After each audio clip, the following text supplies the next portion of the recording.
വളരെ സ്വസ്ഥമായിട്ട് പഠിക്കാൻ നീ തയ്യാറാണോ? ഡേഡേ പ്രൊമോഷൻ നിർത്ത്. സൂപ്പർ നോട്ട്സിന്റെ ക്ലാസ് ഞാനും എടുത്തിട്ടുണ്ട്. നീ വന്ന കാര്യം പറ. ഒരു സൂപ്പർ കോള് വന്നിട്ടുണ്ട്. എന്ത് കോള്? മാസാമാസം ഓരോ ലക്ഷം വീതം 2 അക്കൗണ്ടിൽ കയറില്ലേ?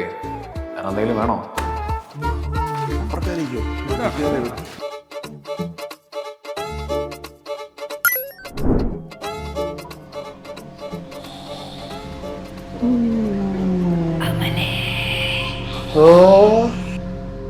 രാത്രി 11 മണിക്ക് ശേഷം ആരെങ്കിലും നിങ്ങളുടെ പേര് വിളിക്കുന്നതായിട്ട് കേട്ടാൽ ഒരു കാരണവശാലും നിങ്ങൾ റെസ്പോണ്ട് ചെയ്യരുത്.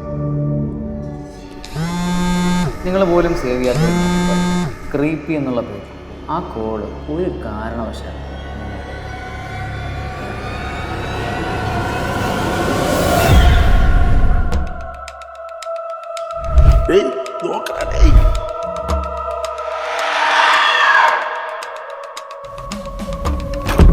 അവന് പേടിക്കല്ലോ, നിനക്ക് മാത്രം എന്താ പേടിച്ചാ? ഞാൻ എന്തിനു പേടിക്കണം? ഗുരുവായൂർ ദേവസ്വം ബോർഡ് ക്ലാസ് എടുത്ത് പഠിക്കുന്ന ഒരുത്തൻ 2 കൂടെ അമ്പലങ്ങളുണ്ട്. അളിയാ നിൽ പെങ്ങളെ, ഇതൊന്നും കണ്ട് അവൻ പേടിക്കൂല. അവൻ സൂപ്പർ നോട്ട്സിന്റെ ദേവസ്വം LD ബാച്ച് ജോയിൻ ചെയ്തിട്ടുണ്ട്. അവൻ മന്ത്രമൊക്കെ പഠിച്ച് സെറ്റാണ്, മനസ്സിലായ? പരീക്ഷ കഴിയുന്നവരെയല്ലേ ഉള്ളു നിന്റെ അഹങ്കാരം. തിരുവിതാംകൂർ ദേവസ്വം ബോർഡ് വരാ. അതുകൊണ്ടാണ് ഞാൻ പോകുന്നു.